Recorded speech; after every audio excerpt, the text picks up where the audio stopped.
Welcome to another, I'm going to say episode, because I feel as though like I'm on an epic journey of life with the Lionesses for the Women in Rugby League project.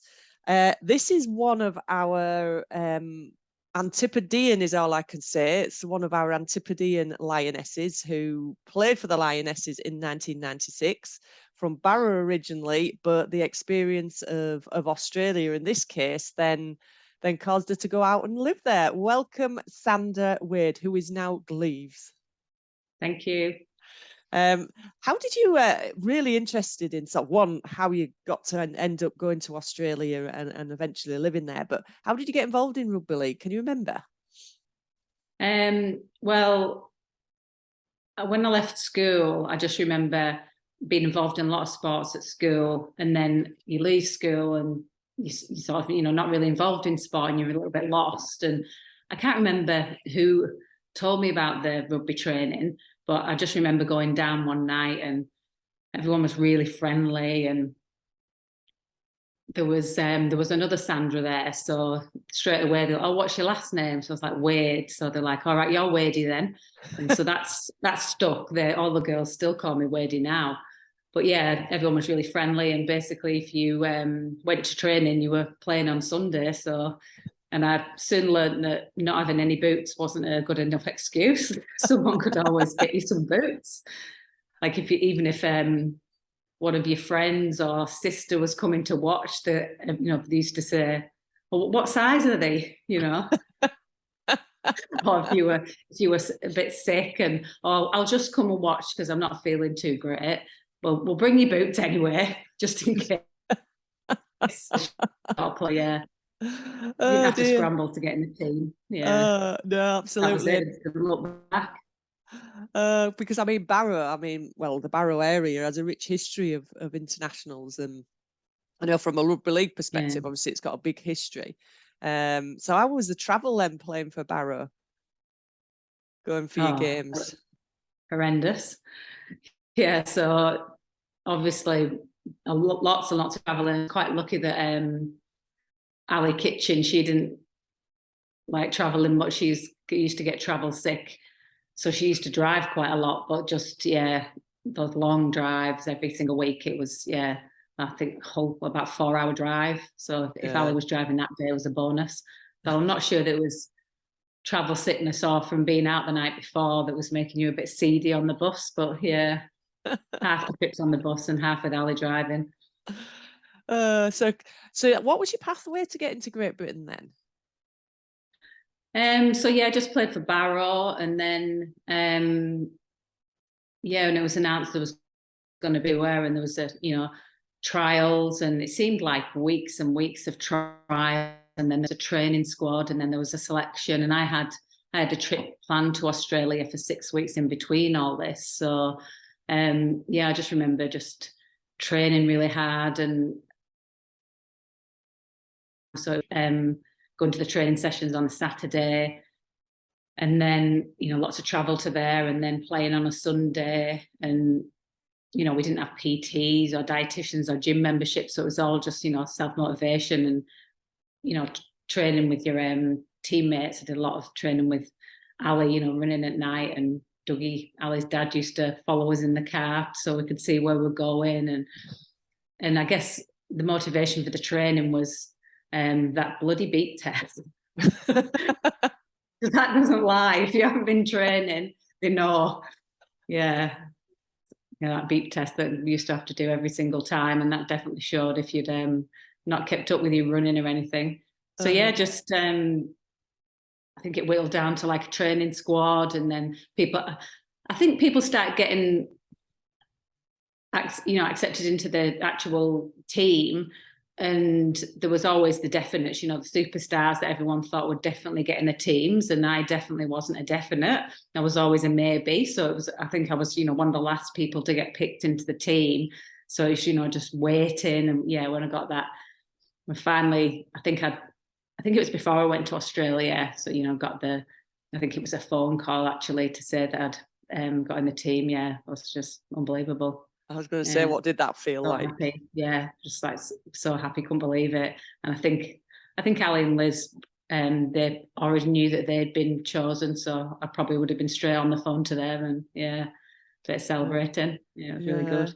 Particularly, I mean, from the perspective of where you all lived, the talk of you had to go to training on a Saturday and then Sunday you came back, didn't you? And then you were off to a game on a Sunday. The amount of commitment and dedication, as well as that, made me laugh. Dark kitchen, with his lights behind you running. Yeah, I don't think any of us would have got through it without Dougie.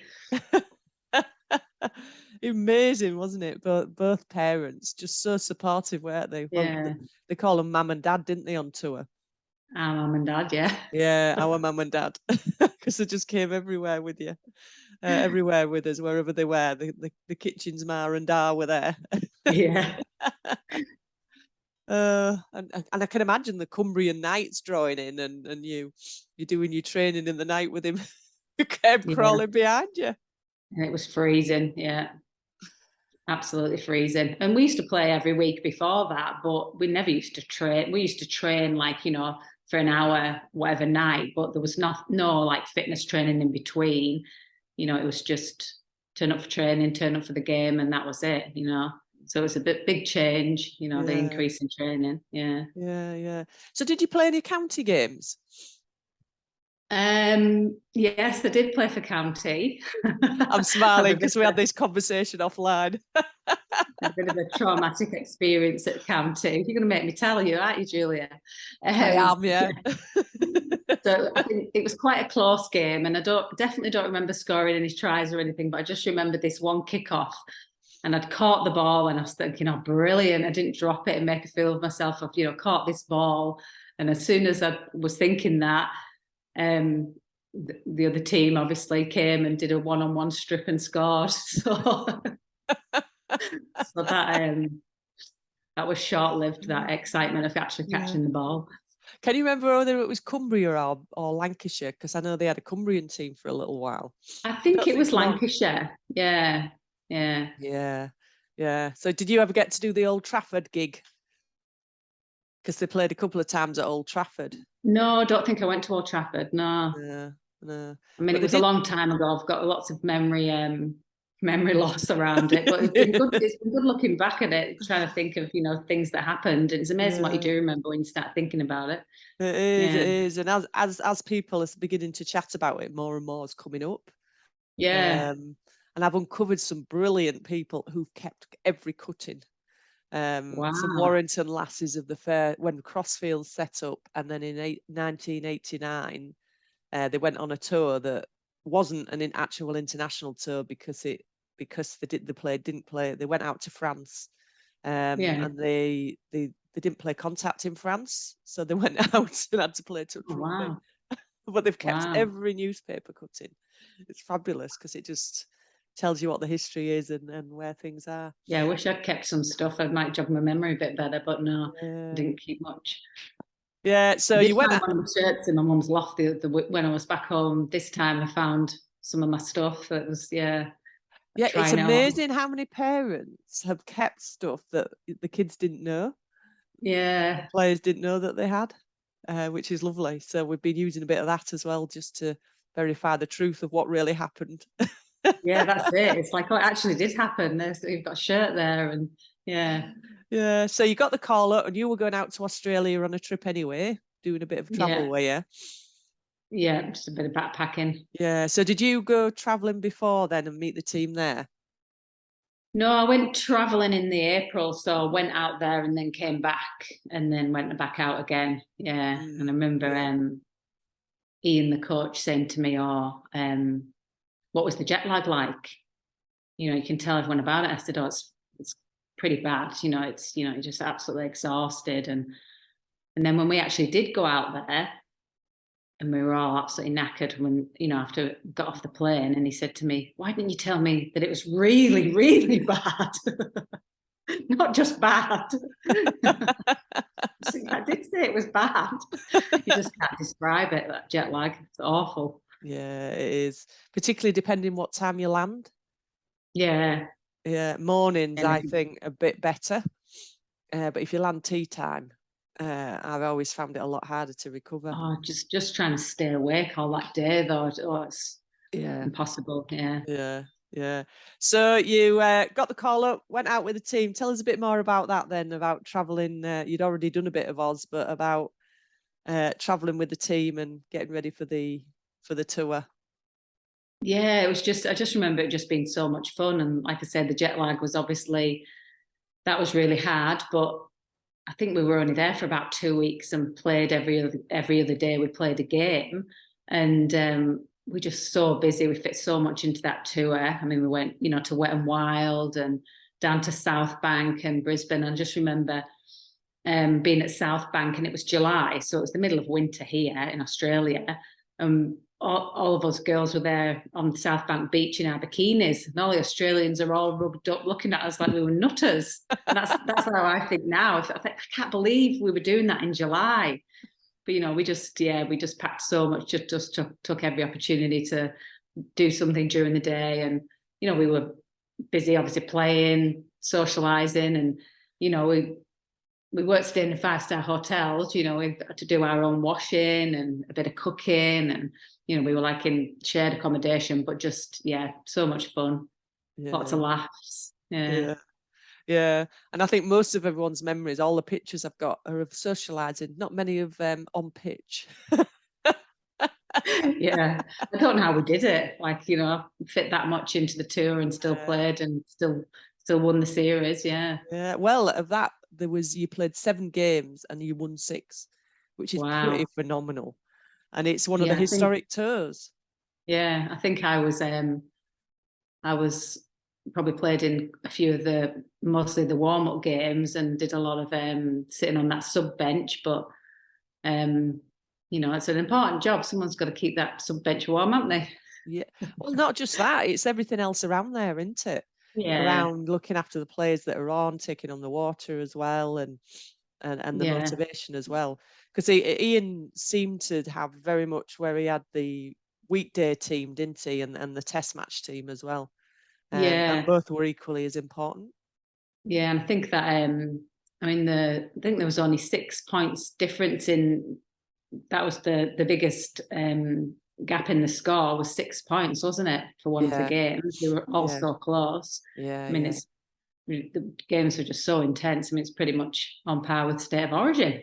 Yeah, yeah, absolutely. So was it fiercer then, do you think, Oh than your yeah, local definitely. club rugby? Oh yeah, and I remember when we first got there and just seeing the other team, and they just seemed so much bigger, and just hitting so much harder. I mean, obviously we were as well, but next level up.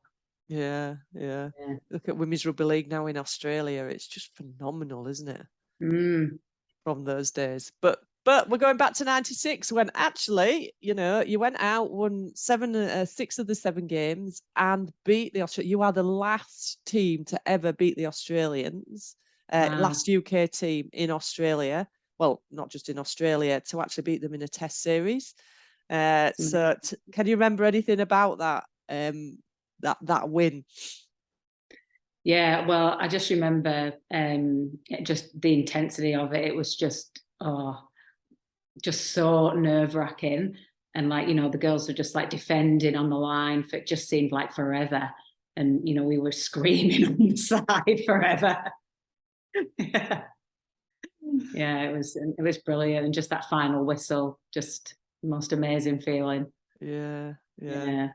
Yeah, and you came back, so there was a bit of a celebration, wasn't there? The Australians made a bit of a thing of it, didn't they, over there? Yeah, we Um, had a bit of celebrating there, but obviously we weren't there for very long after the last game, and then came back. And there certainly wasn't Barrow didn't line the streets for us. But definitely very proud of us. And we talk of the town for a little while, in the local paper. And I worked in the shipyard. I don't think just before I left, but for quite a few years before. So everyone knew me that I played rugby, and so everyone was stopping in the street, and it's really good. yeah, yeah, it's interesting, isn't it, that an area like that I think there's 6 Barrow internationals that we've Wow. uncovered. So, in a short Yeah. period of time, it's something to celebrate, isn't it? Yeah, that was definitely helped with all the fundraising, working in the shipyard, just having that. Lots of workmates that I could ask for, fundraising. They used to get a bit sick of me, but I think we used to have a guess the score at Barrow. So used to guess the score of the game every week, so we're always raising money because obviously our coach trips were quite expensive. And at first they used to go run the opposite way when they'd see me coming with my little thing, but then they used to come and find me, and to have a go on the guess the score, because they used to get to know like which teams were likely to score against or win or whatever. But they always knew that when we were playing Wakefield, that there'd be quite a big score line and quite a big points difference. We don't say to which team. So they were quite supportive around helping, because obviously you had to raise your own funds to go to Australia.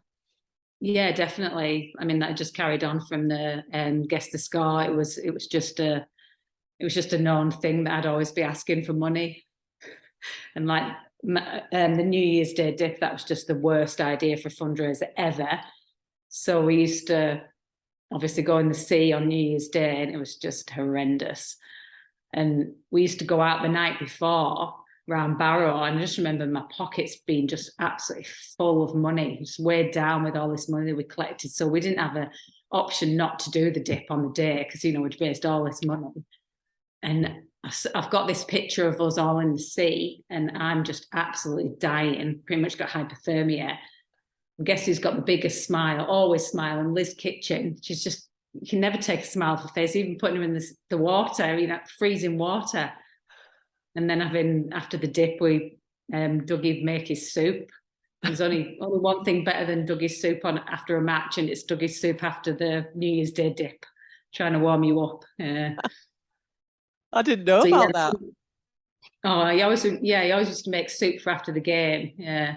And then he was always there in his van at the end of the New Year's Day dip and giving us all soup to try and warm us up. And although I don't think it quite did for the dip, but yeah, the fundraising just carried on. It was just an ongoing thing. It never stopped, and everyone was happy to, keep going for whatever we were fundraising for. So how many years did you do the dip, and does it still continue? It should be illegal. I can't remember how many times I did it. Too many. I just used to dread it. I hate cold. That's why I live here in Australia. But it's and like even when I went back home this time, I went over to Warnley and you can see the sea, and it's just unbelievable. We used to go in there. It's just freezing. But you do what you have to do. You do. So I was going to say, it was our main fundraiser, and it did create, a lot of funds. So we kept it going. Yeah, brilliant. Well, I didn't know about the dip, so that's something that's come out of all this that don't build start into our archive. Don't start it up for anyone. It's cruelty. Oh, dear. So you came back and you continued playing for a bit. Yeah, not for too long, because I emigrated to Australia in the August of 1999. Yeah, so not long after that, and I'd already had first little girl by then. So and then didn't play again, but played touch football on and off, which was obviously, great after rugby league. It's a great sport to play after you played rugby. So yeah. So you did a bit in Australia then? Yeah. I played on and off. I've had a few injuries and getting old, but just playing at mixed teams or women's teams. Yeah, it's good fun. Yeah. So do you think you always would have moved to Australia, or do you think the tour really helped with that, or was that just your travel bug? Oh, definitely helped. I mean, after that 6 weeks that I originally had in Australia and loved it, and then just going back again in that same year and just cemented really that really liked it. And then we just sort of thought, we'll give it a go, and emigrated. And we at first obviously we had our little girl then, and we sort of thought we'll just give it 2 years and see how we go, see if we want to stay. And then we just never really got to that 2 years and made a decision. We just stayed. And we do love it, but it's obviously hard being away from family and friends, but they're always it's like you've never left when you go back. Yeah, you've just had a 6-month period, haven't you? Coming It's back. brilliant. Caught up with Yeah. everyone, and Yeah. it's really good. Yeah. Because there's about 5 lionesses that now either live in Australia or New Zealand, which Oh, is there? yeah. There's a few of you that decided to move for whatever reasons. But yeah. When was the next tour to Australia? 2002 was Australia. Oh, yeah. 1998 they went to New Zealand, and 2003 was a World Cup in New Zealand. Yeah, because when 2002, the girls came over, and I was living in Brisbane. They were staying just up the road from where I live. So I went out one night and just caught up with them. I think Sal and Banksy. Yeah, and they were just staying in some local accommodation. Some still wasn't 5-star, but yeah. Yeah, they're pretty awesome, those two. Yeah, brilliant. They both of those did all 5 tours. Yeah, superstars. Yeah. And obviously Sal has just been put into the Hall of Fame. Yeah, it's Which amazing. is pretty awesome, isn't it? Pretty awesome. Yeah. And hopefully you're going to come across for the Pride of the Lionesses to get you finally be recognised for playing internationally. Yeah, finally. 25 plus years too late. Yeah, over 26 years. Yeah. Better late than never. Yeah, I would really, I'd love to come over. Yeah. So if there's anyone out there who wants to sponsor me, it's a final bit of sponsorship. No. Yeah. Just trying to work a few things out. Obviously, I've just had that big trip, so leave from work and the family, and it's a long way. But a trip on my own is quite appealing, and catching up with everyone. Even though I was there for 6 months, there were still people I didn't catch up with. You just get caught up in catching up with people and just life, and the time just flies. So it would be amazing to come back for that. And what would be like to finally get your cap and your heritage number for playing for your country? Oh, just amazing. Like, you see where the women in rugby, are now, and you just think that we were there, we were where it all began. It's just so amazing to finally be recognised. It's just, yay. It's really good. Yeah. Oh, that's really lovely. And when you sort of say Australia, obviously Australia is, they went through a period really where we were invincible to Australia. We beat them sort of even in 2000. We were still beating them. I think we lost against them in 2002. Can you see the changes in rugby league, sort of Australia and England, and the development of the sport? Oh yes, but especially with the women, it's just we just watched the finals at the weekend, the women here, and just absolutely brilliant. Obviously, we weren't video, we weren't videoed, we weren't on TV, so you can't really compare it. But just to sit in your lounge and watch them on telly, it's just it's fantastic. Yeah, it's great, isn't it? The publicity and the amount of coverage, and we have got some videos, by the way. Oh, have you? What's the quality like? Is it an actual cassette? We're just getting them. Video player. We're getting them all digitized so that we can use them. So I hope you haven't got any of when we went to the Challenge Cup final in our white tracksuits. Do you know, I'd love some of that. I would absolutely love that. I think everyone's mentioned that. Everyone must have loved those tracksuits, really. I just remember that. So when we went there, we had to do the rehearsals for going on dancing on the, the pitch, and they'd said to us before, "Oh, who wants to carry the flag out?" And me and Ali immediately puts our hands up. "We will." And okay, you can carry the flag out. And then just waiting in that tunnel to go out onto the pitch, the noise, I felt like my heart was going to burst out my chest. And I looked at Ali, and we're both thinking, is it too late to swap? I don't want to do it now. Changed my mind. But just the atmosphere there, and walking out on Wembley is something special anyway, isn't it? Yeah, unbelievable. Yeah, despite dancing in your white tracksuits. Well, I think we're more nervous about that than actually playing. I'm scared of doing the wrong move and go like this, and everyone else is doing something else. I've forgotten what we were doing, and someone says, "You're not going to get us dancing in tracksuits, are you?" I went, "No, we're not going to do I any of think you that." should. I think you should for that November the 9th, especially if I can't make it. I think everyone should get a white tracksuit and Alice should carry the flag. Yeah. Oh, that would be funny, wouldn't it? That would be really funny. We'll have to look for some footage of that. That would just be brilliant if we could bring it on the night as well. Yeah. Oh dear. So what now do you know? You look at where women's rugby league is now. What would you say to the now generation and future generations about getting involved? Oh, absolutely. Just have a go. I mean, like, you don't have to have been playing it all since you're a kid. I mean, sometimes people think, oh, I've never played before, but we all know that's not a good excuse. Even you don't even have to have the equipment. If you don't have any boots, that's fine. Yeah, just go and have a go, and look where it can take you. Especially now, it's just amazing what you can do. Yeah. Professional rugby player. Yeah, it's And pretty even if phenomenal. you don't play professionally, there's just so many avenues you can go to from rugby league. Just think that obviously it's probably not the sport you can play into, past a certain age, but there's touch football and even just your fitness levels and just your training, going out and running, just teaching you how to keep fit. And yeah, definitely have a go and get into it. Yeah, it is pretty awesome, isn't it? And where the sport is now is, as you say, on television, and the PR and publicity is just brilliant. And the parity of pay, first World Cup where men, women, and wheelchair are all going to get paid the same, which is pretty awesome, Great. isn't it? Yeah. Yeah. I Sandra, mean, it's obviously not just about I mean, it says it all that it's not about the money, because we did it and we didn't get paid a penny, but it's just about the team spirit. It's just such an amazing atmosphere and camaraderie, just playing in a team sport like that.